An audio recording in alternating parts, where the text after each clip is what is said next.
Hello friends, welcome back to my channel Legal Adda. Subscribe the channel before we start. आज हम पढ़ेंगे revocation of authority के बारे में जो आते हैं सेक्शन 201 से 210 तक। तो चलिए स्टार्ट करते हैं सेक्शन 201 से, which says termination of agency. मतलब एजेंसी कब टर्मिनेट हो सकती है। An agency is terminated by the principal revoking his authority.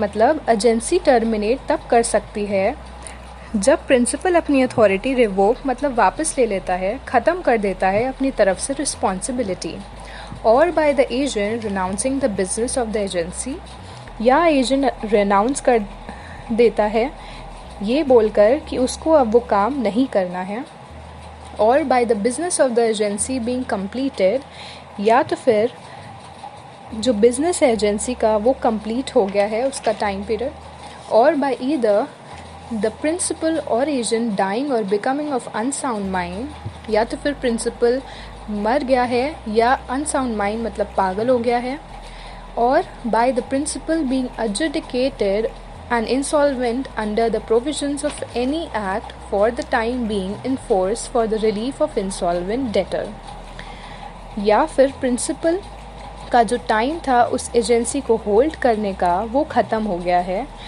यानी एक्सपायर हो गया है, तो फिर उस कॉन्ट्रैक्ट का जो एजेंसी का जो कॉन्ट्रैक्ट था वो टर्मिनेट हो जाएगा। अब हम आते हैं सेक्शन 202 पे जो कहता है termination of agency where agent has an interest in subject matter. यानी टर्मिनेशन के टाइम एजेंट का कोई इंटरेस्ट है सब्जेक्ट मैटर में तो क्या होगा। Where the agent has himself an interest in the property which formed the subject matter of the agency cannot, in the absence of an express contract, be terminated to the prejudice of such interest. इसका मतलब अगर agency का termination हो रहा है और agent का subject matter में इंटरेस्ट है तो प्रिंसिपल उसे ख़त्म नहीं कर पाएगा तब तक जब तक उन दोनों के बीच में कोई रिटन कॉन्ट्रैक्ट नहीं हो जाता। The agency can not, in the absence of N express contract, मतलब कि कॉन्ट्रैक्ट में अगर लिखा हुआ है कि प्रिंसिपल चाहे तो वो उसे रिवोक भी कर सकता है तभी होगा। अब हम आते हैं सेक्शन 203 पे, विच सेज व्हेन प्रिंसिपल में रिवोक एजेंट्स अथॉरिटी। मतलब प्रिंसिपल कब एजेंट की अथॉरिटी रिवोक कर सकता है।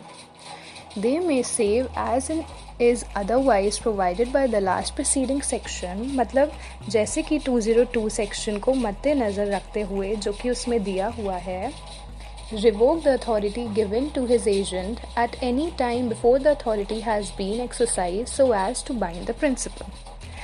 प्रिंसिपल एजेंट की अथॉरिटी कभी भी रिवोक वापस ले सकता है पर वो काम जो उसको असाइन किया गया था उसको एक्सरसाइज करने से पहले।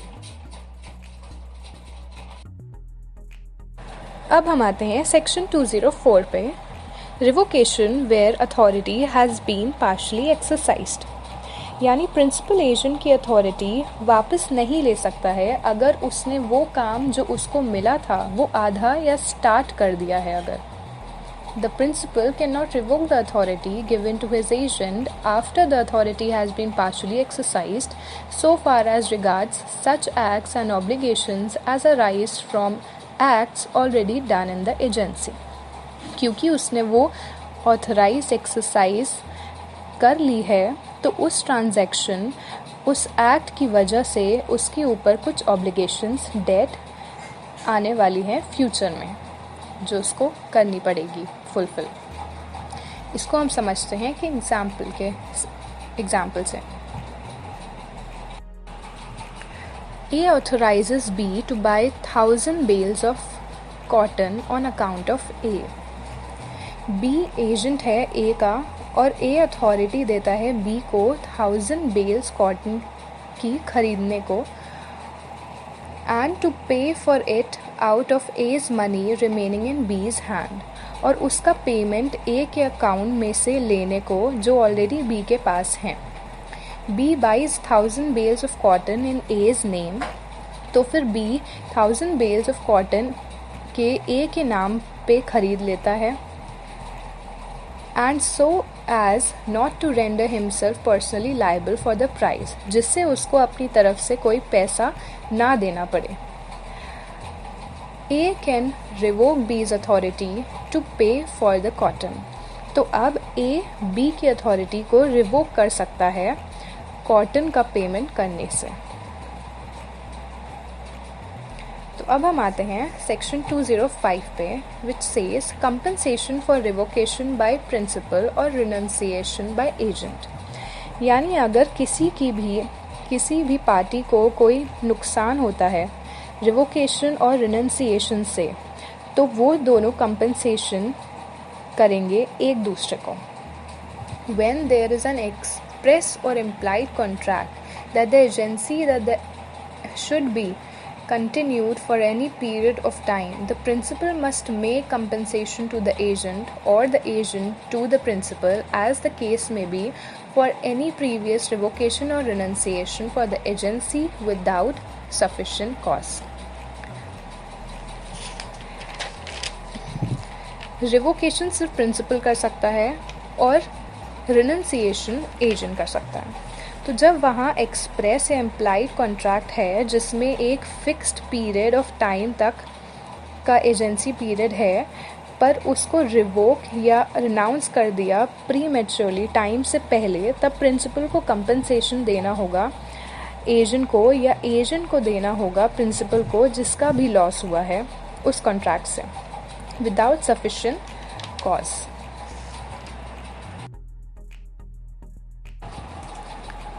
अब हम आते हैं सेक्शन 206 पे, which says notice of revocation और रिनंसिएशन.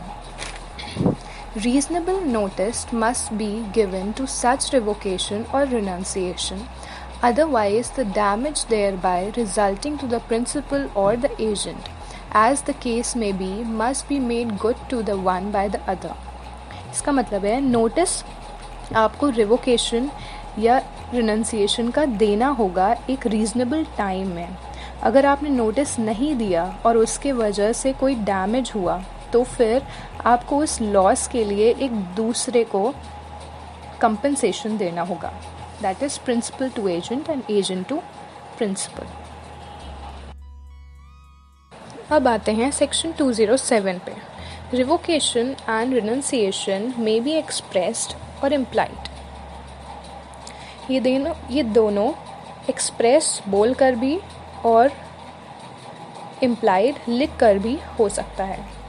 रिवोकेशन और रिनंसिएशन मे बी एक्सप्रेस्ड और may be implied in the conduct of that principal और एजेंट रिस्पेक्टिवली. अब आते हैं सेक्शन 208 पे. When termination of agent's authority takes effect as to agent and as to third person. Termination का effect कब तक नहीं होगा थर्ड पार्टी के हिसाब से. The termination of the authority of an agent does not, so far as regard the agent, take effect before it becomes known to him, or so far as regard third persons, before it becomes known to them. Termination तब तक effect में नहीं आएगा जब तक agent को वो चीज़ पता नहीं चल जाती कि रिवोकेशन हो गया है. It should become known. तो अगर इसमें किसी थर्ड पर्सन की बात है तो उनको भी ये बात नोन होनी चाहिए, पता चलनी चाहिए कि एजेंट की अथॉरिटी रिवोक हो चुकी है जिससे वो काम करवा रहे हैं.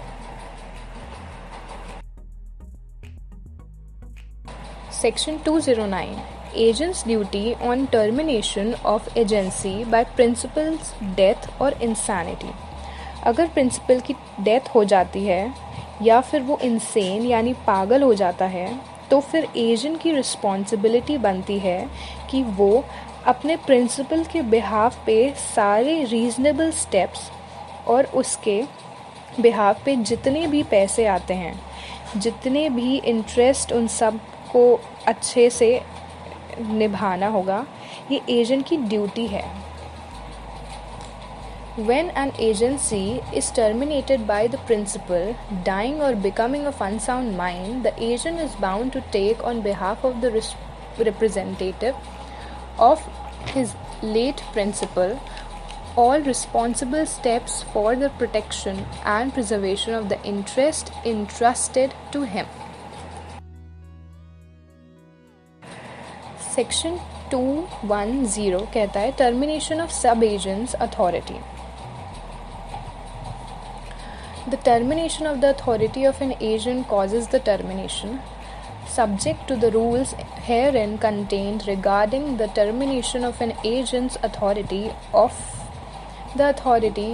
all sub-agents appointed by him. इसका मतलब कि अगर एजेंट की अथॉरिटी ख़त्म हुई, टर्मिनेट हुई, तो फिर उसी के साथ साथ सब एजेंट की अथॉरिटी भी ख़त्म हो जाएगी.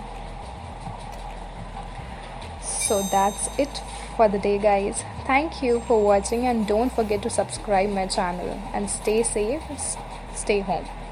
Bye bye.